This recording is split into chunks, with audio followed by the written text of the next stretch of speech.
What? Oh, It was the music from the meeting.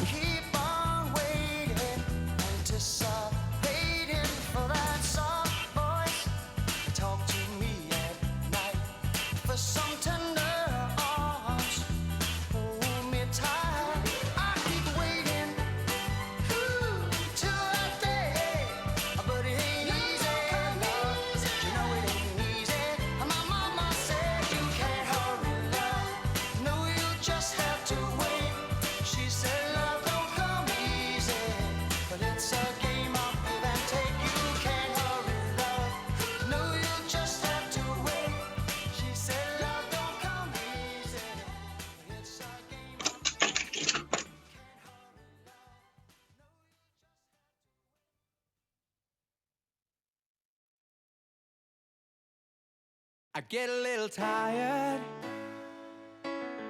looking through the trees, sitting on the 405, hoping for a breeze. Everybody's gunning, they got something to see. I gotta sell this ticket, get the shadow off of me. So what is your problem? You've been moping around, you need to find a mountaintop, get out of this town. She says sometimes you gotta get away, clear out that noggin, open up the day. Above the timberline, the higher I go, the harder I climb. I'm closer to you, it's clear in my mind. Love shines bright above the timberline. Now things get slower when it's harder to breathe. I can almost touch the stars that are hanging over me. You've never been more beautiful. Here it's easy to see.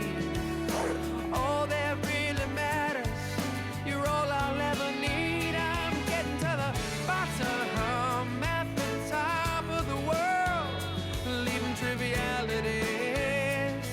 Park down at the purple, that noise between us, now it can't be heard. I'm listening to the wind, I'm riding down the world. Above the timberline, the higher I go, the harder I climb. I'm closer to you, it's clear in my mind. Love shines bright above the timberline. Now I'll be coming home, I'll be coming home soon. Before I head on down, I'm gonna kiss the moon.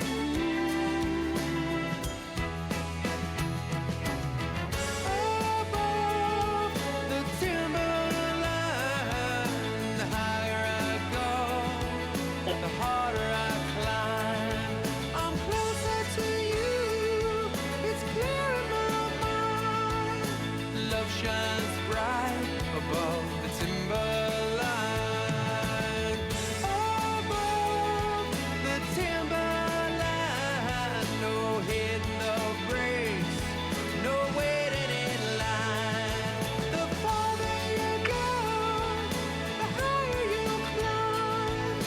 Love shines bright above the timberline.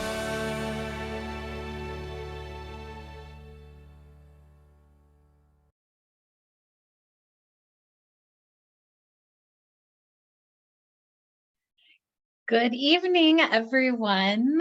We are so glad you are joining us tonight for this social.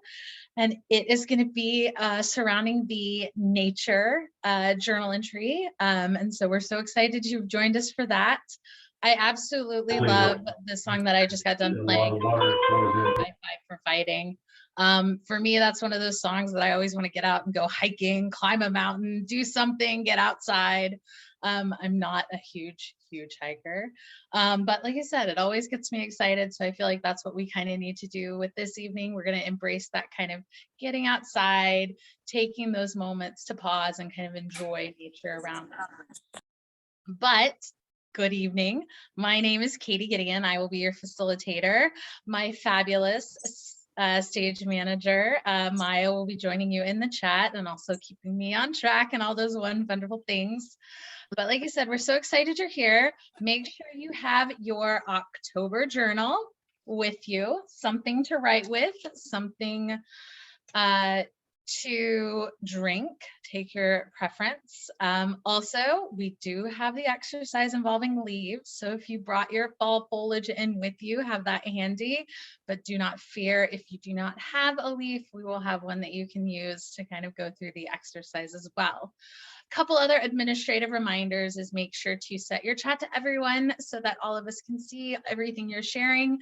This is going to be a moment of sharing, and we want to really get into find out how everyone else is kind of approaching this particular journal entry, because this is our first time hosting this type of event for this journal entry. Also keep in mind that we are still doing the self-care raffle. So any photos you take from this, please include those, post them on the app or on Instagram. Make sure to tag us at Silk and Sonder or using the hashtag Sonder Social. And then if not, always include in the app the 2 QR codes at the bottom of the slide. If you haven't already downloaded those apps, you can get them here, but don't worry, we'll go over them again later in the slide. So, noticing nature is this type of event, and this is how we're going to kind of run into it. So that's how we're going to approach this. Our agenda for the night is we're going to do a patience activity first, then we're going to do that noticing nature journal entry, then we'll have some closing. So the overall concept of this month obviously is patience. And I feel like we all have done a great job kind of looking into ourselves and figuring out what are kind of our triggers, when are we not patient, where do we need to work on patient. I am one of those individuals that I can be really patient with other people, but not so patient with myself. I feel like I can also be a little bit of patient in the circumstances that I can't control. But again, if I'm not quite doing what I need to do, I tend to be very, very hard on myself. So I know we've all kind of come through and written down what our triggers are, what are some of those things that really make us mad, kind of all those things that we've looked at. But what I also want to now take a look at tonight is how do we kind of manage those impatient symptoms? As someone who has a chronic condition, I definitely like to approach things from a very methodical management of identify where my problems are, what are the things I can control, what are the things that are my reactions to, go through it kind of in a very scientific method where I'm controlling what are my controlling variables, what are my kind of what ifs, how do we do these. So I want to take a look at how do we manage some of our symptoms of impatience. So for this particular activity, it's going to be managing impatient actions. So please turn to a blank note page. Can be anywhere. Grab something to write with, and what I want you to do is on the top of the page, write managing impatience actions. And then you're going to do a line down the middle and a line across our traditional T table. And on one side, I would like you to write emotional. And then on the other side, you're going to write the word physical. So again, what I've broken down is the emotional symptoms that you have when you're being impatient, as well as the physical symptoms you have when you're being impatient. So that's where we've already kind of identified some of those triggers. You know, you're that type of person. You know, there are these type of situations you can't handle. We're talking like I showed up early and now I have to sit and wait. I'm sitting in traffic. I am not able to control the situation. I feel like I run into one of those situations, especially doing travel, airlines, airports, all of those things that are just something you can't control. You show up in time, yet you're still stuck in lines. So what I want us to do is identify how we handle those. And then I want us to write down what we do to kind of manage those. So for the physical symptoms, think in terms of, are you a pacer? Do you start breathing really heavy? Do you start to have a nervous tic? Are you a clench and unclench fist person? So on the physical side, I want us to think of what are some things that we can do to manage some of those physical responses to impatience. And then on the emotional side, what are some of those mindsets, or how are we feeling when we're starting to creep into that impatient world? Are you someone that gets really negative? Are you someone that gets really angry and frustrated? So then I want you to write down what are the real emotional responses that you can kind of use. The reason I wanted to do this particular activity is I feel like when everyone's like, how do you respond to stress? Everyone tells you take deep breaths. Okay, well, I'm not a deep breath taker. I have come to find out that if I take a deep breath, that means I can talk louder, longer, more words condensed. So the deep breaths, like I said, is more for me, just more ammunition to start that flow of whatever I'm frustrated with or annoyed with. So one of my physical symptom managers is to slow down my speech. Take those breaths in between words. Don't string them all together. Don't try to say a million things a minute. Also, lower my voice. I can hit some real shrill octaves when I am impatient. So I always have to remind myself to lower the voice, slow down. I'm also a fist clencher. So it's definitely the unclench, clench, unclench, clench, taking that absolute acknowledgement that I need to shake out my hands.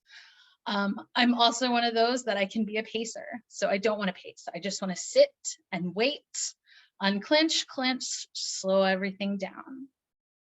For some of my emotional responses, I want to not think negatively. So if I'm going to the doctor's office, I know they usually tend to be running late, but that usually means I have extra time in the wait room to read. So I actually don't mind going to those type of things because I have that dedicated time that I can sit and read a book, which always makes me happy, always keeps me calm, get chapter to chapter. And sometimes I find myself on the other side of impatience when the doctor's ready to see me and I didn't even get to read. Also keeping in mind that, did I manage my expectations correctly for the emotion? Did I manage somebody else's expectations correctly? Though one of those things that I always think of is, if I'm going to the grocery store on a Saturday morning during a big football game, because I'm in Texas and football is a really big deal, obviously lines are going to be longer. People are going to be there, a lot of people, same thing with holidays. So did I really appropriately manage myself to stand in line where I was thinking, oh, I'll just run in and run out? Same thing with traffic. If you leave during kind of peak traffic hours, did we really manage our expectations and get really frustrated unnecessarily? So that's one of those, think about how you have the option to choose to react. And so that another thing that I think of emotionally is my reaction to the impatience an actual reaction to the situation, or am I maybe just reacting to something else that I can't control? Am I tired? Am I stressed? Am I taking something out on the poor flight attendant because I showed up late and I didn't pack everything? So those are kind of the emotional mindsets that we can kind of control and bring in.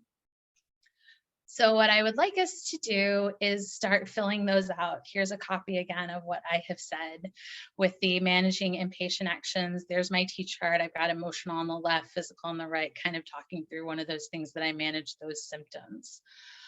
So please share in the chat how you either manifest some of your physical and emotional reactions to impatience, and then how do you solve some of those? And I will get back and we will go from there.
Welcome back, everyone.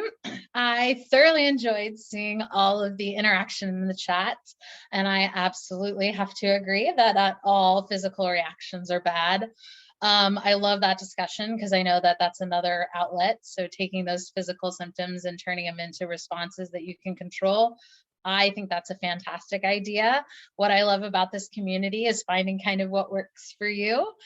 So I love that that was pointed out by Kristen in the group. Appreciate that because I understand everyone has their approaches that works. A couple other ideas that I wanted to bring up is Jackie said that, again, trying to show up to something early, you get to wait, gives the opportunity to get in steps instead of texting or venting to someone. I absolutely love that as someone who certainly tracks steps. Always a good opportunity to get up, walk around, and remove yourself from the situation. Love that. Victoria, also, she notices that when she starts to feel anger bubbling up like a pot of water boiling, she says, I can take the pot off the eye, so to speak. Love that. Love that thought. Love that emotional connection that you can then kind of refocus and change. Also love the mantras and chants. I also think that's fantastic. Kind of rethinking, rephrasing, restructuring those ideas are always a good tool of how you manage your particular symptomatic responses.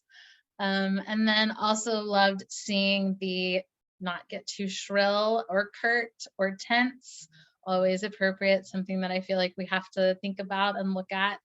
Because again, are we responding to the situation or maybe something else that's causing it? But really enjoyed all of the feedback and interaction on this. I think this was a great exercise to kind of start with, and another kind of look at patience, embracing that kind of monthly theme of how we can kind of look at what triggers us, how can we control it, and embracing kind of all of those flaws, since we're breaking away from perfection, of realizing how we act and how we interact, and just kind of be out there to move in the direction that we want. So moving on to our exercise for the evening, the noticing nature. So please turn to page 21. And we're going to kind of do this set up a little bit differently. My stage manager and I were kind of going back and forth on how we were going to figure out how to present this in the group. Because completely honest, this was not my favorite journal article or journal entry to do in the past journals. But fully embracing all that's new, challenging myself to do something different. The way I approached this is I kind of thought of the first 3 questions at the beginning part and went on a walk. Since obviously we can't physically go on a walk right now, we're going to kind of go on a hypothetical walk. So what I want everyone to do is get comfortable, and we're going to start taking some of those deep breaths. And I want us to think about a walk that we're going to take. So close your eyes if you feel comfortable doing so, but start thinking of, where do you like to walk? Are you a park walker? Are you a beach walker? Try and think of your favorite place to walk. Also, if you're not a walker, are you sitting on a bench? Are you sitting by the pool? Getting out into nature. So take some of those deep breaths, and what I want you to think about is, how does the air smell on your walk? For me, when my walks, I live in very humid climate, so there's always some kind of humidity in the air. I also like to walk kind of right after rain showers, where you get kind of that nice, really good, crisp, wet smell moving through. So I want you to think about, what does it smell like? And then as you're walking, I want you to notice, what are the leaves doing? If you're on a beach, are you seeing palm trees? If you're on a hike up a mountain, are you seeing the fir trees, pine trees? Or are you in our classic deciduous forests where we're starting to see the fall leaves change? Are your leaves changing, or are they still green because you've opted to take your walk in spring and summer? So I want you to think about what the leaves look like. What do the trees look like? And then as you're looking at the leaves, what are those colors that you see? Are you seeing those classic fall colors, the reds, the oranges, the yellows? Or are you seeing, because you're in a more tropical or southern area, are you seeing all the green leaves? Or are you unfortunately a little bit later in the season and seeing all the brown leaves? Again, there's no wrong answer. So I want you to continue to think about that. Walk through, go on your walk, and then answer those questions on the first part of your page. Give us a few moments, get off here, keep thinking, keep visualizing, share what you're seeing. Talk about the colors you're seeing, talk about the smells you're seeing, and let's put ourselves out in those nature spots if you are not currently able to go outside at the moment.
Thank you so much for everyone sharing in the chat. I loved going on a walk with all of you.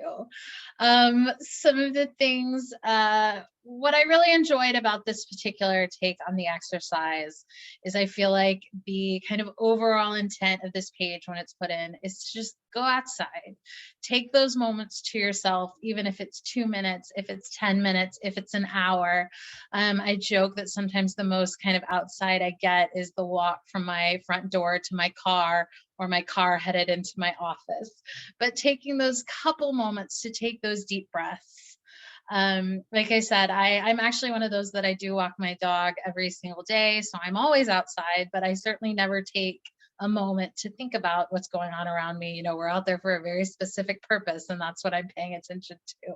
Or I'm already coming up with all the things I need to do when I get back to my apartment.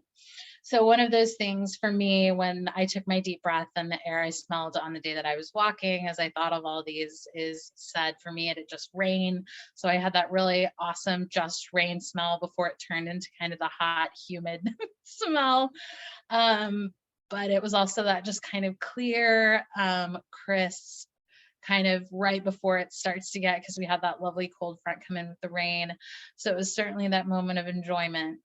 The leaves around me are kind of starting to change. I am in Houston, so there's not going to be a whole lot of change, but it's still that moment of when you would get a breeze or a gust, you would start to see them fall, which I feel like anything falling from the sky is kind of a magical moment, even though I get that they're coming from the trees. But it's still just that magical kind of walking through, enjoying it, seeing all the collections. And then as I was looking at the leaves, I was seeing the classic green, orange, yellow, as well as some brown colors. Again, the classic introduction to fall. Some of the other things that people were seeing were the leaves that gathered were soft yesterday, but today they're crunchy, and getting to walk through the crunchy leaves, which I also feel like is that big fall announcement where you can start hear those noises. And then, you know, the crunching of the leaves turns into the crunching of the snow. If you get the wonderful snow, usually get ice, which is still a crunch, but not that same like magical nature crunch. From Michelle, she walks to a historical site by her house on Sunday. So she was back there in her mind on her walk, and it was so peaceful.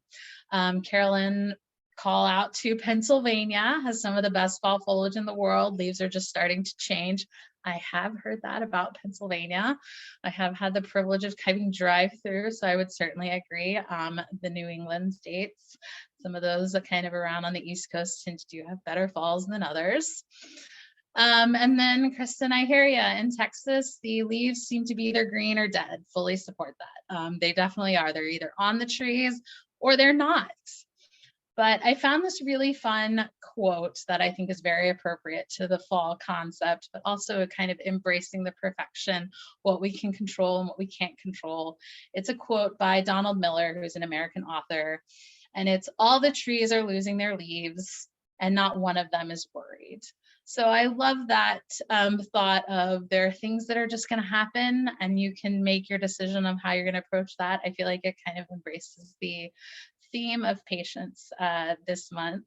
And then moving into fall, where again, everything kind of slows down a little bit, taking those moments to really go out and enjoy. We're all coming out of some of those sweltering heats, transing to the cold. So this is that kind of perfect opportunity to just get out in nature a bit more. So now moving on to the fun stuff. Now moving into the section. So if you have your leaf, by all means, get it out, because we're going to draw. We're going to answer some questions about it. But if you don't have a leaf or didn't bring one in, not going to lie, I'm a bit of a germaphobe. And because I walk my dog, I know where they go and where they don't go. So I'm not a big collector of outdoor things inside. So here are 3 leaves. Go ahead and pick your favorites. Or like I said, if you have one with you at home, take a look at it. Start to look at it closely.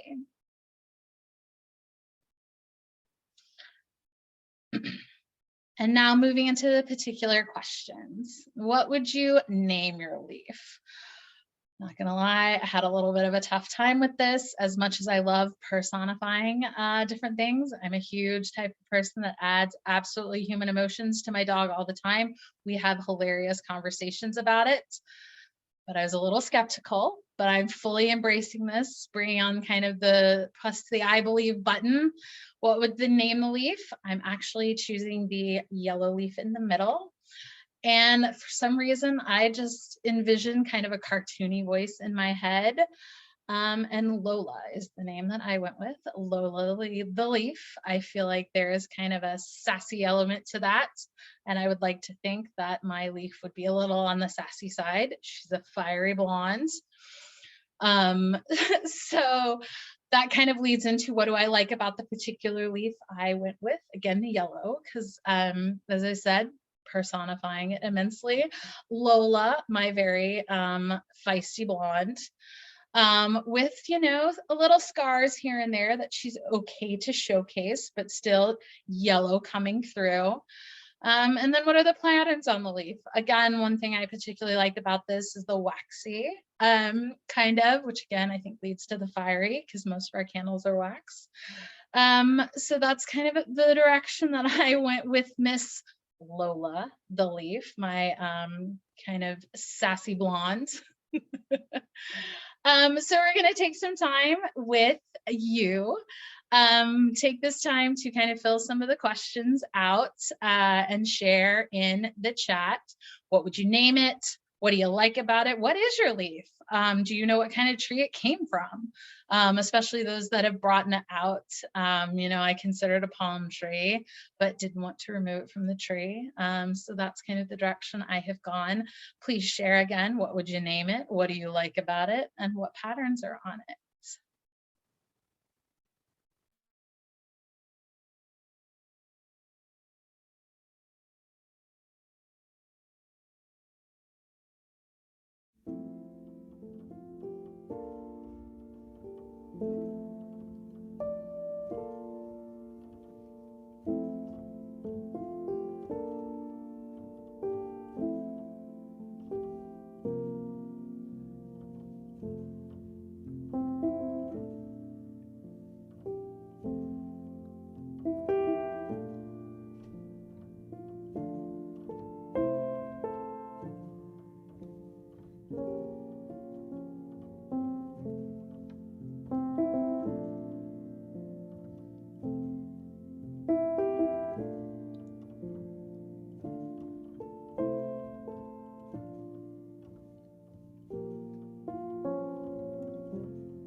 Thank you guys so much for all of your sharing.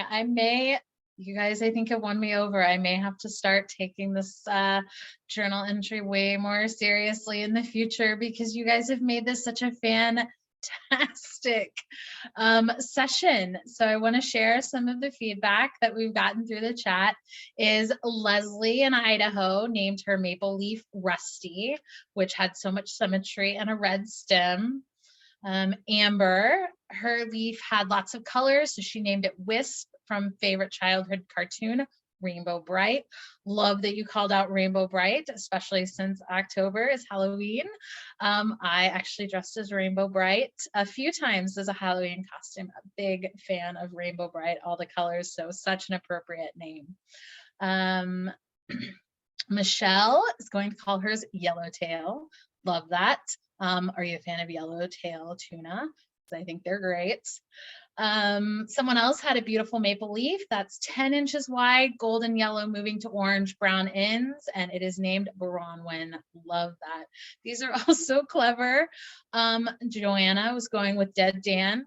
Love the sense of humor. Jillian, her leaf's name is Hope. She's had a rough summer, so leaf will multiply colors that give her hope. Love that, Jillian. I think we can all relate at some point where we've just had rough times, rough seasons. And so the fact that you're now moving in a hopeful direction with this exercise is just wonderful. Robbie named hers with a classic name, George. Love it. And then we have Victoria, who is figuring out where Miss Valencia, her leaf, is from. So again, thank you all so much for participating in this. Thoroughly enjoyed, love meeting all of your leaves and all of the descriptions, especially with those that have kind of adapted and overcome, came there and brought their own leaf to the table. Thoroughly enjoy seeing that. So now we're gonna kind of move to the next step, where we are going to draw our leaves. So again, please feel free to draw any of the ones on the screen or the one that you have with you. I had a little bit of a rough go with this because art is not my thing. I feel like I went in a totally different direction. So my sketches is okay, but you know, Lola is way sassier and way feistier in my head. Unfortunately, that didn't translate very well to the paper. So I did love the idea of someone had printed out pictures and went ahead and taped it in there. But what I also love is the inclusion of some of the names, the types, getting to go through our whole kind of fall foliage repertoire. And what I also love about this page is that there is a note page on the back, so you can continue with those creative stories of your leaf. So I'm going to stop talking. I'm going to let you guys get to drawing and play some music, and we'll be back.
Welcome back, everyone. I hope you enjoyed the drawing exercise. I absolutely loved reading some of the responses in the chat. First one to call out, obviously, Jillian, there is no reason to apologize for bragging. Loved that it turned out way better than you expected. I don't think you're a good artist, but when you put your pen to paper and open up, all that creativity just flows. Love to hear that. That's the perfect kind of mantra for Silk and Sonder, but love that you have kind of embraced this activity. Some of the other responses we were seeing is from Michelle. She's not an artist, so she put the leaf under the page, rubbed a crayon on it to bring it to life, channeling her inner child. Love that. I fall back on my science roots, and I feel like that was one of the first labs you learn as a little kid, where you go get through and you get to take all the nature things and do the tracing. Love it. I absolutely had flashbacks and embracing the inner child. Shout out to the banjo song. Appreciate that. Picking on the series of the particular clients that do that. That was Fish's Farmhouse, played on the banjo. So if you're looking for great banjo instrumentals, picking on series is always my recommendation. Back to the exercise. Joanna said her favorite thing about drawing or painting a real object is that she realizes there are so many more colors than when you first assumed or saw.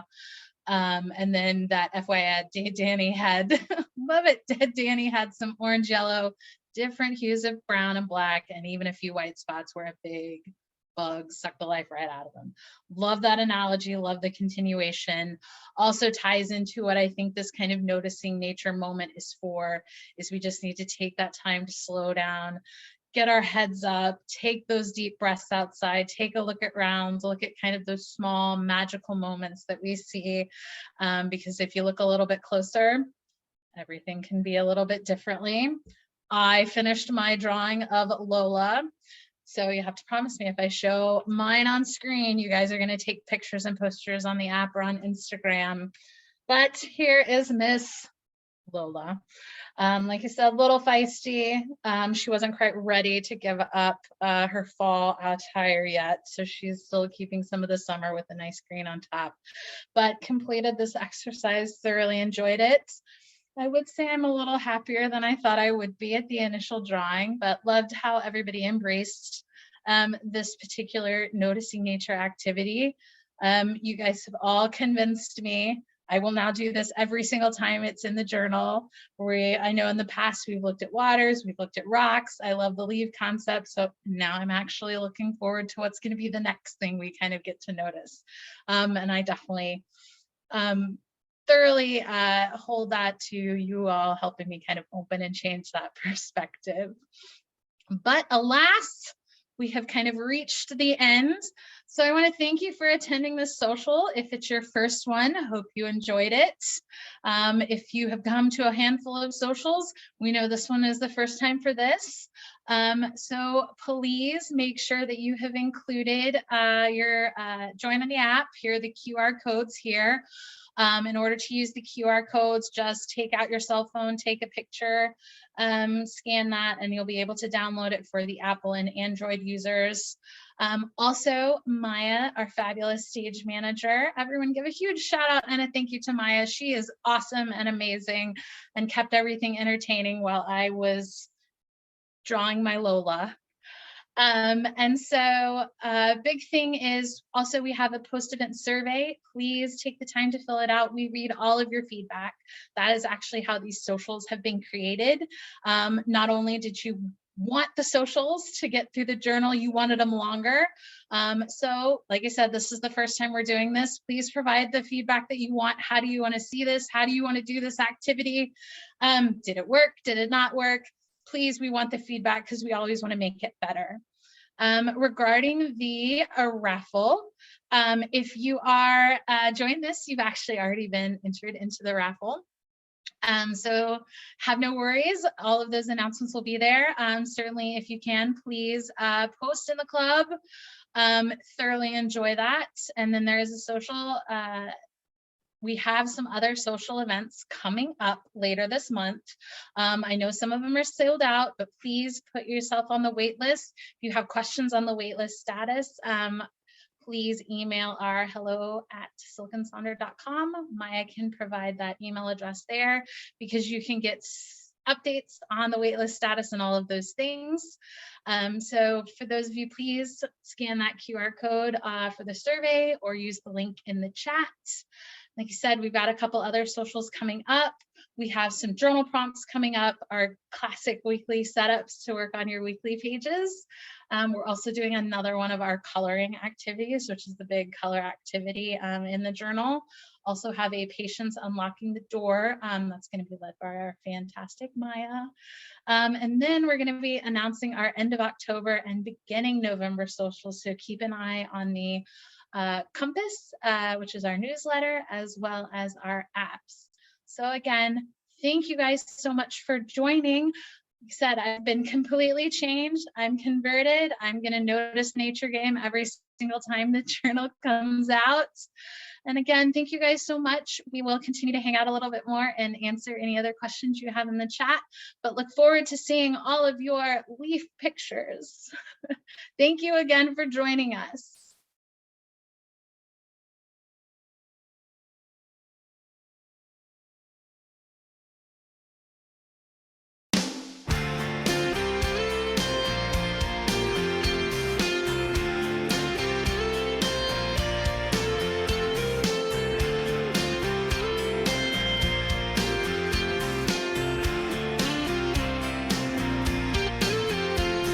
Safe to say I knew it, yeah, I knew it all along. Asking the same questions, singing the same songs. I've been gone for a while, been traveling alone, searching for a new life now, already had my own. So walk back home on every road, on every road we cross.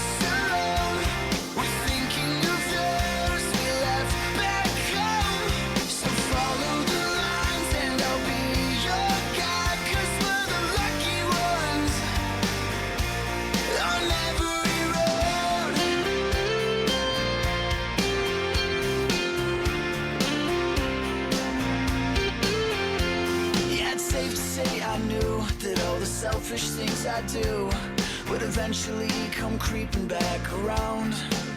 Oh, way back when you called me young, said we're innocent and dumb. I knew that you'd come creeping back around.